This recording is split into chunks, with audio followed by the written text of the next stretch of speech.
Hello साथियों, तो कैसे हैं आप सभी। आई होप आप सभी स्वस्थ होंगे, मस्त होंगे, अपनी तैयारी में व्यस्त होंगे। तो चलिए मैं आज लेके आ चुका हूं आप लोगों के लिए ये प्रैक्टिस सेट 8 है। इससे पहले हम लोग 7 तक देख चुके हैं। अगर आप लोग वो वीडियो नहीं देखे हैं तो आप लोगों से रिक्वेस्ट रहेगा, जो चैनल पे प्लेलिस्ट बना हुआ है वहाँ से आप लोग जाके आसानी से देख सकते हैं।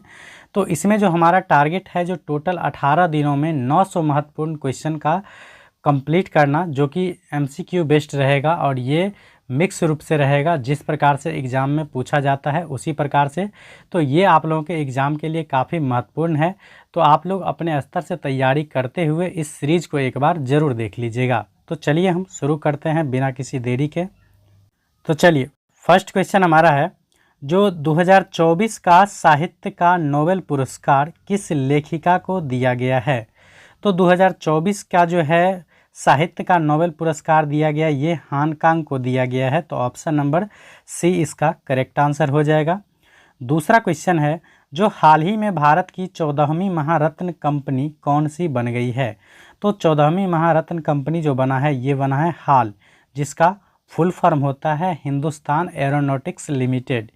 तो ये इसका आंसर हो जाएगा ऑप्शन नंबर बी। याद रखिएगा, भारत में वर्तमान में जो है 14 महारत्न कंपनी होती है, मतलब है, ठीक है ना। महारत्न कंपनी ये एक प्रकार का दर्जा है, ठीक है। इसके लिए कुछ कंडीशन होते हैं, वो आप लोग देख लीजिएगा। नेक्स्ट क्वेश्चन है तीसरा, जो 22 से 24 अक्टूबर 2024 तक किस शहर में ब्रिक्स देशों का 16वां शिखर सम्मेलन सफलतापूर्वक संपन्न हुआ है। तो 22 से 24 अक्टूबर 2024 तक जो है ब्रिक्स का 16वां शिखर सम्मेलन जो हुआ है, ये आप लोगों को याद रखना है। रूस के कजान शहर में जो है 16वां ब्रिक्स सम्मेलन हुआ है। और 17वां जो ब्रिक्स सम्मेलन हुआ है 2025 में, ये अगर पूछ लिया जाए आप लोगों से जो कहाँ हुआ है, तो ये याद रखना है 17वां 2025 में हुआ है ब्राज़ील के रियो डी जेनेरियो शहर में, ठीक है। उसके बाद नेक्स्ट क्वेश्चन है चौथा नंबर क्वेश्चन बोला जा रहा है, जो हाल ही में कुछ भाषाओं को शास्त्रीय भाषा का दर्जा दिया गया है, इससे संबंधित निम्नलिखित कथनों पर विचार करें। तो पहला दिया गया है, जो हाल ही में 5 नए भाषाओं को शास्त्रीय भाषा का दर्जा दिया गया है, जिससे कुल शास्त्रीय भाषाओं की संख्या 11 हो गई है। तो ये बिल्कुल करेक्ट है, जो हाल ही में 5 नए भाषा को शास्त्रीय भाषा का दर्जा दिया गया है। इससे पहले 6 भाषा को शास्त्रीय भाषा का दर्जा प्राप्त था। तो वर्तमान में कुल शास्त्रीय भाषा की संख्या जो है, याद रखिएगा, 11 हो गई है। तो पहला करेक्ट है। दूसरा बोला जा रहा है, जो हाल ही में मराठी, पाली, प्राकृत, असमिया और बंगाली को शास्त्रीय भाषा घोषित किया गया है। तो ये दूसरा भी बिल्कुल करेक्ट है। तो आप लोग याद रख लीजिएगा, मराठी, पाली, प्राकृत, असमिया और बंगाली, ये 5 नए भाषा है जिसको शास्त्रीय भाषा का दर्जा दिया गया है। तो आपको बोला जा रहा था जो सत्य कथन का चयन करे, तो सत्य कथन हो जाएगा पहला और दूसरा दोनों। तो इसका करेक्ट आंसर हो जाएगा ऑप्शन नंबर सी। उसके बाद नेक्स्ट क्वेश्चन है 5 नंबर। नेक्स्ट क्वेश्चन बोला जा रहा है, जो कथन ए दिया गया है, इसमें कथन ए दिया गया है, जो लुपेक्स मिशन चंद्रमा के दक्षिणी ध्रुव पर संसाधनों की खोज करेगा। तो ये बिल्कुल करेक्ट है, जो लुपेक्स मिशन जो है ये चंद्रमा के दक्षिणी ध्रुव पर संसाधनों की खोज करेगा, जैसे बर्फ, जल, इस सब का। दूसरा है, जो लुपेक्स इसरो और जाक्सा का संयुक्त मिशन है। तो ये भी बिल्कुल करेक्ट है, जो लुपेक्स जो है, याद रखिएगा, ये इसरो और जाक्सा दोनों का क्या है, संयुक्त मिशन है। जाक्सा याद रखिएगा, ये जापान का, जैसे इसरो इंडियन का है, मतलब इंडियन स्पेस रिसर्च ऑर्गेनाइजेशन, भारत का अंतरिक्ष अनुसंधान संस्थान है एक प्रकार से इसरो। उसी प्रकार से जाक्सा जो है, ये याद रखिएगा, जापान का कंपनी है, जिसका फुल फॉर्म होता है जाक्सा का जापान एरोस्पेस एक्सप्लोरेशन एजेंसी, ठीक है। तो इसरो और जाक्सा दोनों का ये संयुक्त मिशन है लुपेक्स, जिसका उद्देश्य है चंद्रमा पर जो है जल या बर्फ का खोज करना। तो यहाँ बोला जा रहा था कूट के माध्यम से, तो आप लोग याद रखिएगा, इसका आंसर हो जाएगा, जो ए और आर दोनों सत्य है और आर ए की सही व्याख्या करता है। तो ऑप्शन नंबर ए इसका बिल्कुल करेक्ट आंसर हो जाएगा। उसके बाद नेक्स्ट क्वेश्चन है 6 नंबर। बोला जा रहा है, जो वैलेस रेखा क्या है, जैसा कि हाल ही के अकादमिक अध्ययनों और वृत्त चित्रों में पुनः विचार किया गया है। तो वैलस रेखा क्या है? तो याद रखिएगा ये एक जैव भौगोलिक सीमा है जो इंडोनेशिया द्वीप समूह में वनस्पतियों और जीवों के विशिष्ट विकासवादी पथों को चिन्हित करती है। तो ऑप्शन नंबर बी इसका बिल्कुल करेक्ट आंसर हो जाएगा। उसके बाद नेक्स्ट क्वेश्चन है 7 का। बोला जा रहा है जो स्वच्छ भारत मिशन शहरी के तहत भारत के किस शहर में भारत का पहला हरित अपशिष्ट प्रसंस्करण संयंत्र शुरू किया जा रहा है? तो ये जो शुरू किया जा रहा है ये याद रखिएगा इंदौर में, जो कि भारत का सबसे स्वच्छ शहर घोषित किया गया है और ये लगातार 8वीं बार जो है इसको भारत का सबसे स्वच्छ शहर घोषित किया गया है। उसके बाद नेक्स्ट क्वेश्चन है 8 नंबर। बोला जा रहा है जो हाल ही में गृह मंत्रालय द्वारा किस प्रकार के अपराधों से निपटने हेतु E0 FIR पहल शुरू किया गया है? तो E0 FIR पहल जो शुरू किया गया है ये साइबर अपराध से बचने के लिए या इससे सुरक्षा के लिए। तो ऑप्शन नंबर बी इसका करेक्ट आंसर हो जाएगा। उसके बाद नेक्स्ट क्वेश्चन है 9 नंबर। बोला जा रहा है जो सड़क दुर्घटना पीड़ितों को अस्पताल पहुंचाने में मदद करने वाले व्यक्तियों को 25,000 रुपये के इनाम हेतु राहवीर योजना की शुरुआत किस राज्य के द्वारा किया गया है? तो राहवीर योजना का जो शुरुआत किया गया ये मध्य प्रदेश सरकार के द्वारा किया गया है। इसमें मान लीजिए कोई व्यक्ति अगर सड़क दुर्घटना हो जाता है तो उसको जो अस्पताल पहुंचाता है उस व्यक्ति को इनाम के तौर पर जो है 25,000 रुपये का नगद पुरस्कार दिया जाएगा। उसके बाद नेक्स्ट क्वेश्चन है 10 नंबर। बोला जा रहा है जो अंतर्राष्ट्रीय योग दिवस 2025 का आधिकारिक थीम क्या है? तो पता होगा जो 21 जून को प्रत्येक वर्ष क्या मनाया जाता है? तो अंतर्राष्ट्रीय योग दिवस मनाया जाता है। तो 2025 में जो इसका थीम है ये याद रखिएगा, एक पृथ्वी एक स्वास्थ्य के लिए योग। तो ऑप्शन नंबर सी इसका करेक्ट आंसर हो जाएगा। उसके बाद नेक्स्ट क्वेश्चन है 11 नंबर। बोला जा रहा है जो क्रिस्टी कोवेंट्री जो अंतर्राष्ट्रीय ओलंपिक समिति मतलब IOC की पहली महिला अध्यक्ष बनी है किस देश की तैराक है?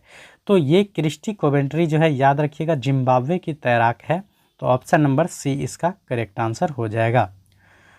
उसके बाद नेक्स्ट क्वेश्चन है 12 नंबर। जो भारत द्वारा हाल ही में यूनेस्को की संभावित सूची में शामिल की गई 6 संपत्तियों में से कौन सी एक नहीं है?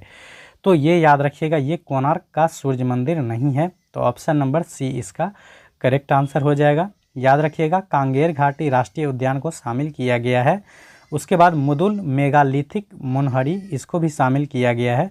64 योगिनी मंदिर इसको भी शामिल किया गया है। तो कोणार्क सूर्य मंदिर इसको शामिल नहीं किया गया है। अगला क्वेश्चन है 13 का। जो पहला भारतीय फिल्म महोत्सव किस स्थान पर आयोजित किया गया है? तो जिस बुक से मैंने ये क्वेश्चन लिया गया है उसके अकॉर्डिंग दिया गया है सिएटल अमेरिका में, जो कि मुझे गलत लग रहा है। तो मेरे हिसाब से जो है पहला भारतीय फिल्म महोत्सव का जो आयोजन किया गया है ये बम्बई भारत में किया गया था। तो मेरे हिसाब से 13 का आंसर डी होना चाहिए। आप लोगों के हिसाब से क्या हो जाएगा आप लोग कमेंट कीजिएगा। उसके बाद नेक्स्ट याद रख लीजिएगा जो हाल फिलहाल में जो 56वें भारतीय अंतर्राष्ट्रीय फिल्म महोत्सव हुआ है 2025 में, ये किया गया है आप लोगों को गोवा में। तो ये याद रख लीजिएगा आप लोग, काफ़ी ज़रूरी है। उसके बाद नेक्स्ट क्वेश्चन है 14 का। बोला जा रहा है जो हाल ही में अरुणाचल प्रदेश के कामले ज़िले में मनाए गए न्योकुम यूलो उत्सव का संबंध मुख्य रूप से किस जनजाति से है? तो इस जनजाति का नाम है नीसी जनजाति। तो ऑप्शन नंबर डी इसका करेक्ट आंसर हो जाएगा। उसके बाद नेक्स्ट क्वेश्चन है 15 का। जो देश में किस राज्य ने गांव के लोगों को त्वरित और पारदर्शी तरीके से न्याय दिलाने के लिए पहली बार ई ग्राम कचहरी प्रणाली लागू की है? तो ई ग्राम कचहरी प्रणाली लागू करने वाला जो देश का पहला राज्य है ये हो जाएगा बिहार। तो ऑप्शन नंबर सी इसका करेक्ट आंसर हो जाएगा।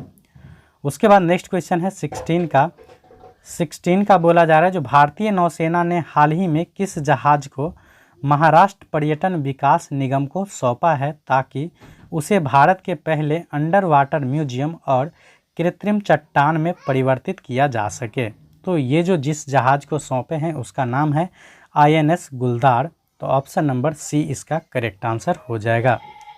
चलिए उसके बाद नेक्स्ट क्वेश्चन है 17 का।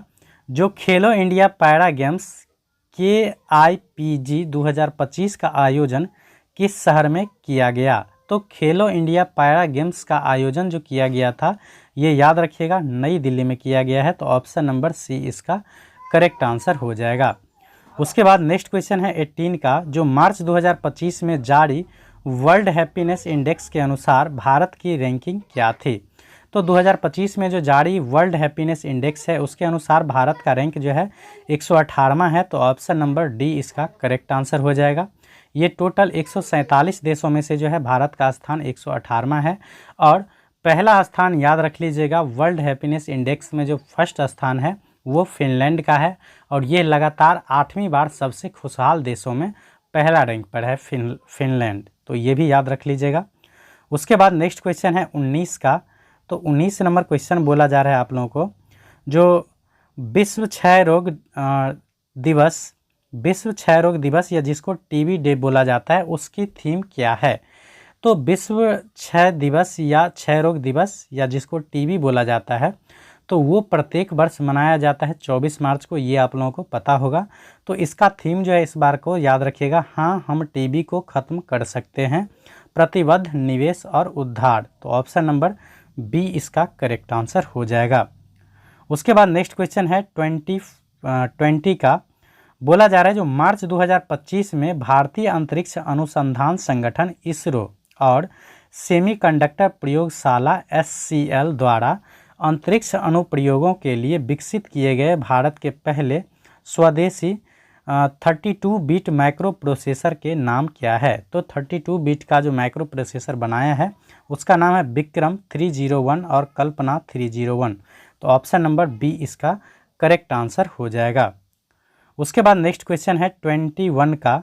बोला जा रहा है जो मार्च 2025 में भारत ने किस देश के साथ अपने समुद्री डिजिलीकरण और डीकार्बोनाइजेशन को बढ़ावा देने के लिए एक आशय पत्र LOI पर हस्ताक्षर किया है। तो ये हस्ताक्षर किया है भारत और सिंगापुर के बीच। तो ऑप्शन नंबर बी इसका करेक्ट आंसर हो जाएगा।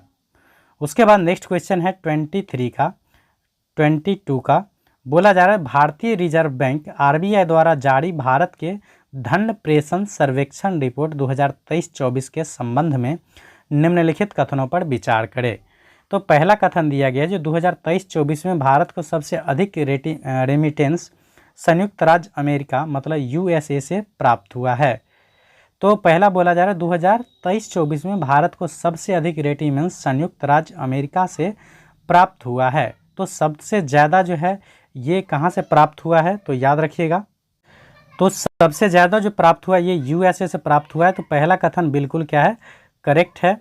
उसके बाद दूसरा बोला जा रहा है जो 2023-24 में भारत के राज्यों में सबसे अधिक रेमिटेंस गुजरात राज्य में प्राप्त हुआ है। तो राज्य में जो सबसे अधिक प्राप्त हुआ है ये प्राप्त हुआ है महाराष्ट्र को और दूसरा स्थान पे केरल है। तो ये दूसरा कथन बिल्कुल गलत हो जाएगा।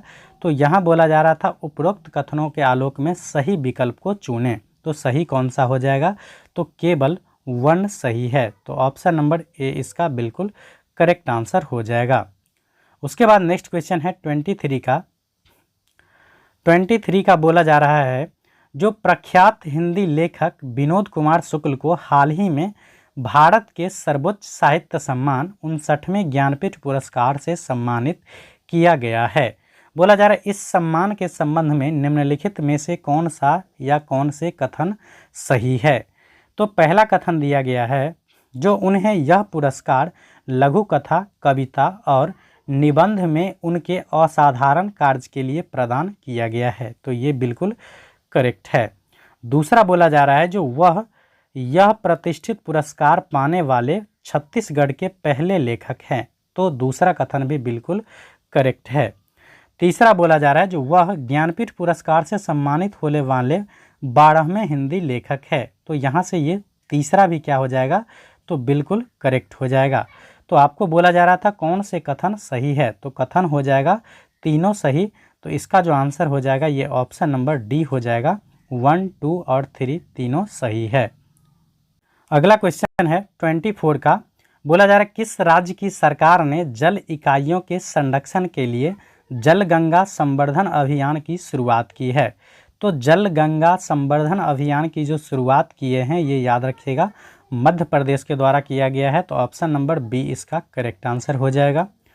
नेक्स्ट है 25 का, जो 10वीं कक्षा में रोबोटिक्स शिक्षा अनिवार्य करने वाला भारत का पहला राज्य या केंद्र शासित प्रदेश कौन बना है? तो 10वीं के स्टूडेंट को जो है रोबोटिक्स का शिक्षा अनिवार्य करने वाला पहला राज्य बना है केरल, तो ऑप्शन नंबर सी इसका करेक्ट आंसर हो जाएगा। उसके बाद नेक्स्ट क्वेश्चन है 26 का बोला जा रहा है, जो विभिन्न पुरस्कारों के संबंध में निम्नलिखित में से कौन से जोड़े सही सुमेलित है? तो यहाँ जो पुरस्कार और उसको पाने वाले व्यक्ति का जो सामने दिया गया है, इसमें से बोला जा रहा था कौन सा कथन जो है सही है।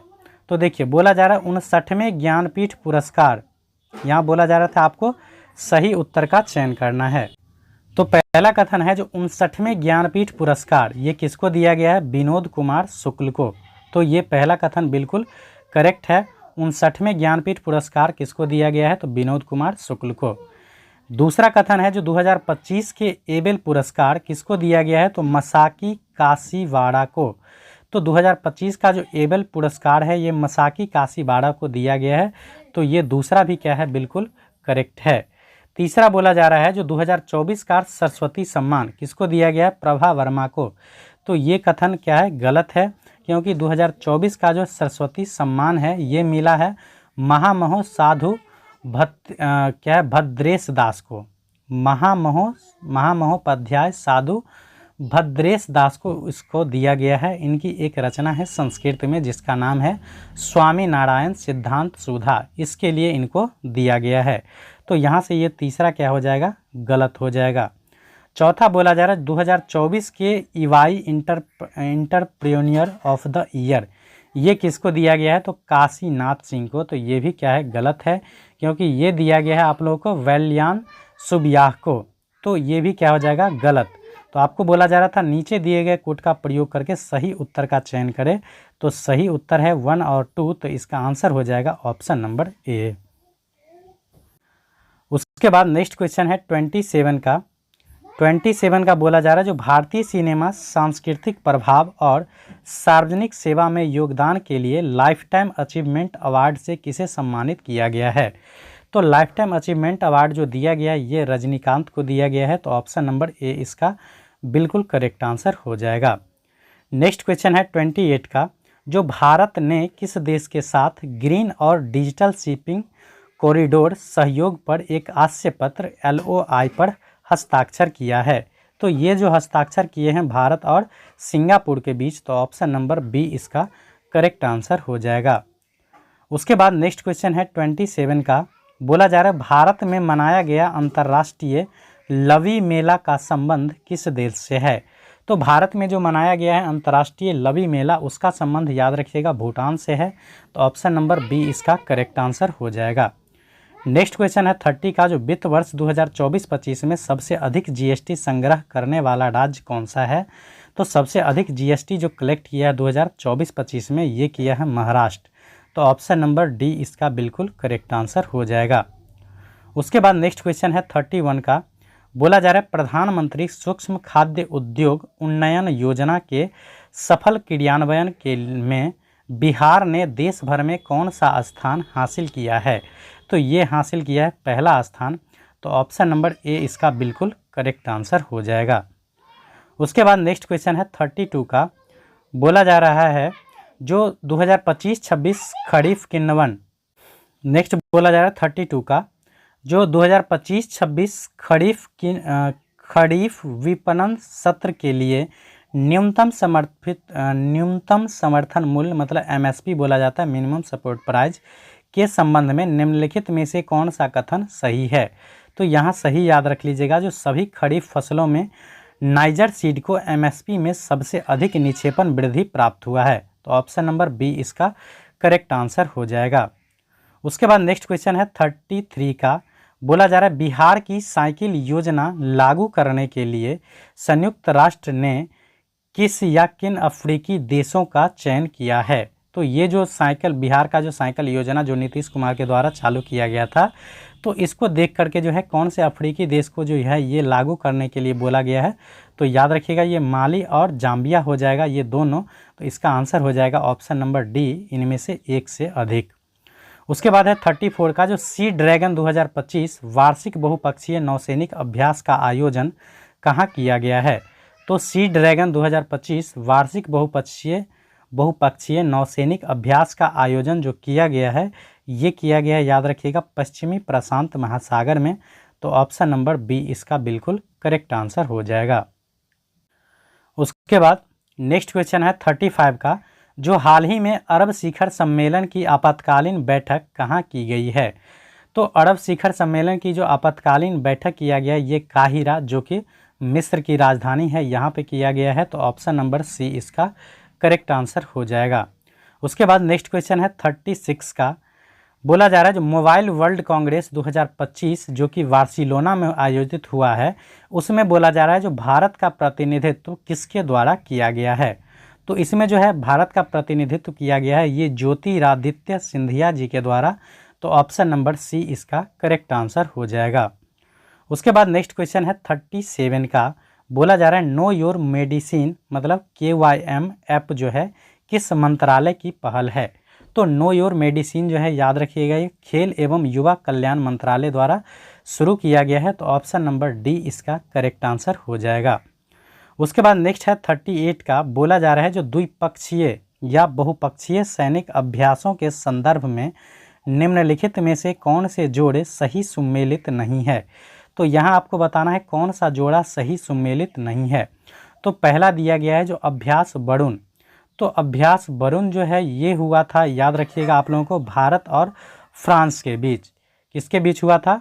भारत और फ्रांस के बीच। तो पहला जो हो जाएगा ये आप लोगों को गलत हो जाएगा। दूसरा है जो अभ्यास खंजर, ये किसके बीच हुआ था? तो ये भारत और फ्रांस के बीच नहीं हुआ था, बल्कि भारत और किर्गिस्तान के बीच हुआ था। तो यहाँ से दूसरा भी आपका क्या हो जाएगा? गलत हो जाएगा। तीसरा बोला जा रहा है अभ्यास इनियोकस किसके बीच हुआ था? तो भारत और ग्रीस के बीच।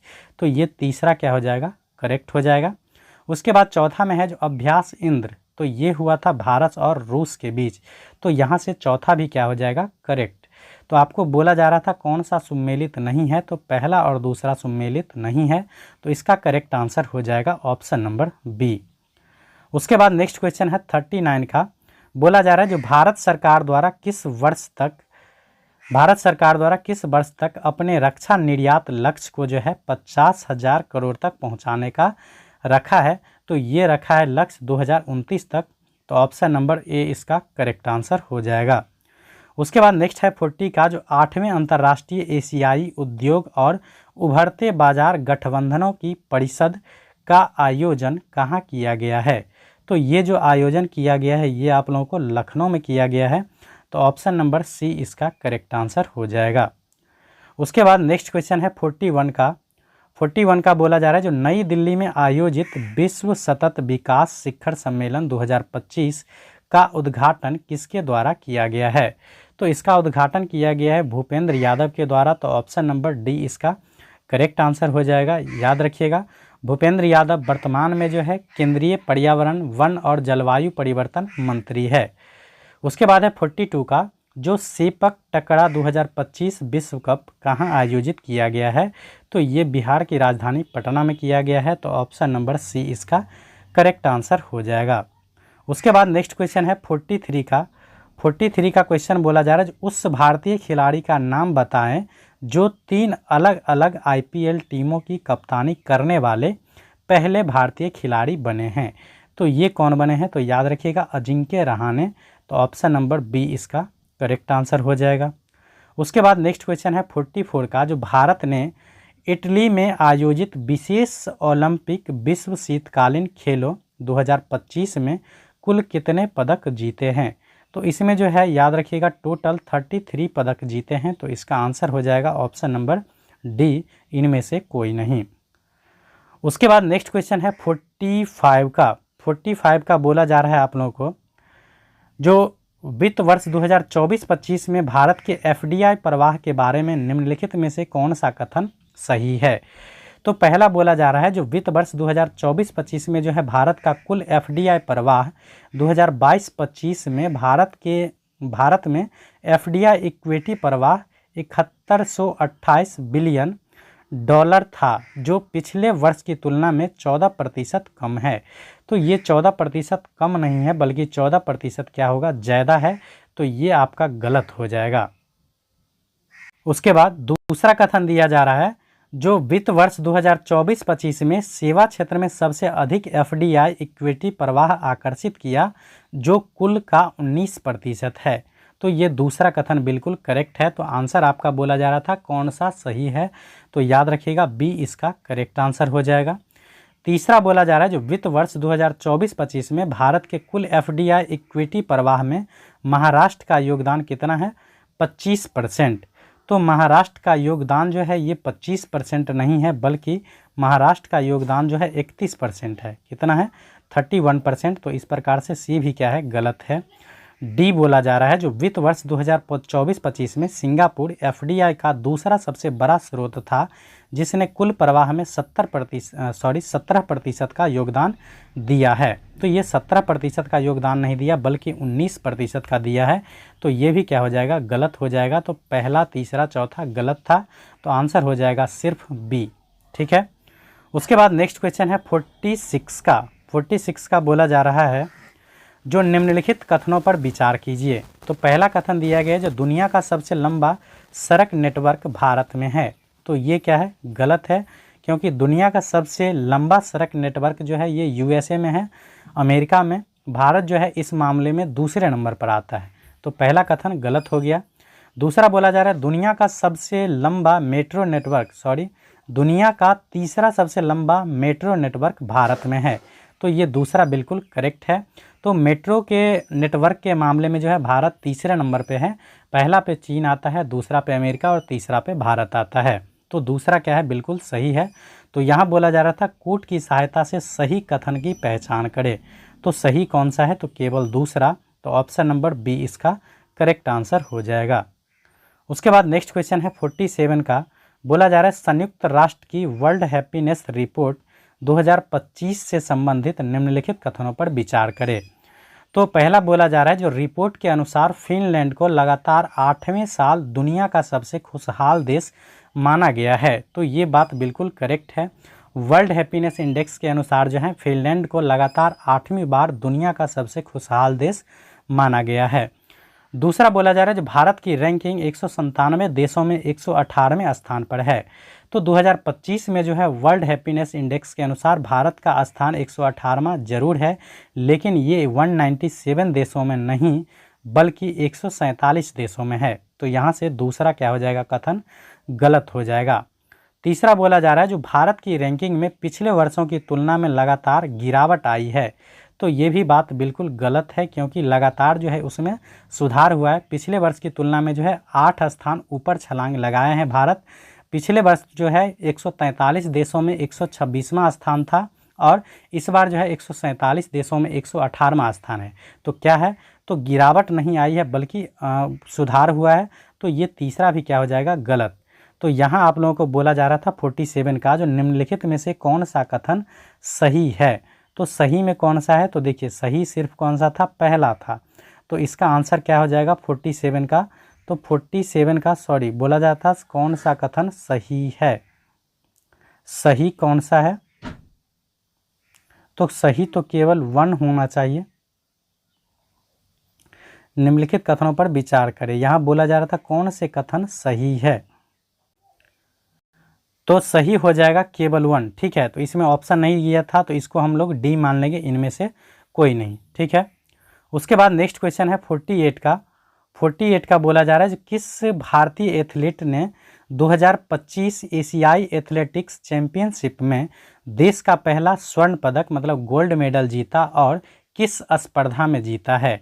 तो याद रखिएगा, देश का पहला गोल्ड मेडल जो है एशियाई एथलेटिक्स 2025 चैंपियनशिप में जो जीता था, ये था गुलवीर सिंह, जो कि पुरुषों की 10,000 मीटर दौड़ में जीता था। तो ऑप्शन नंबर सी इसका बिल्कुल करेक्ट आंसर हो जाएगा। उसके बाद नेक्स्ट क्वेश्चन है 49 का बोला जा रहा है आप लोगों को, जो द वेल्थ रिपोर्ट 2025 के अनुसार भारत उच्च नेटवर्थ व्यक्तियों के मामले में किस स्थान पर है। तो ये है इस मामले में चौथे नंबर पर। उसके बाद नेक्स्ट क्वेश्चन है 50 नंबर क्वेश्चन बोला जा रहा है, जो हाल ही में किस एशियाई देश ने भारतीय निवेशकों, पर्यटकों और पेशेवरों को आकर्षित करने के लिए 10 वर्षीय गोल्डन वीज़ा की शुरुआत किया है। तो ये जो शुरुआत किया है ये वियतनाम ने किया है, तो ऑप्शन नंबर सी इसका करेक्ट आंसर हो जाएगा। तो चलिए आज के इस वीडियो में मैं आप लोगों को ये 8वां जो प्रैक्टिस सेट था उसका पूरे 50 क्वेश्चन जो है कंप्लीट रूप से रिवाइज करवा दिया हूँ और यथासंभव एक्सप्लेन करने का भी प्रयास किया हूँ। तो आप लोग कमेंट बॉक्स में ज़रूर बताया कीजिए जो आप लोगों को यह वीडियो कैसा लगा। बाकी वीडियो पसंद आए तो लाइक कमेंट ज़रूर कर दिया कीजिए और अपने दोस्तों में शेयर करना ना भूलिएगा। और इसी प्रकार के वीडियो को देखने के लिए चैनल को सब्सक्राइब ज़रूर कर लीजिएगा। Thanks for watching.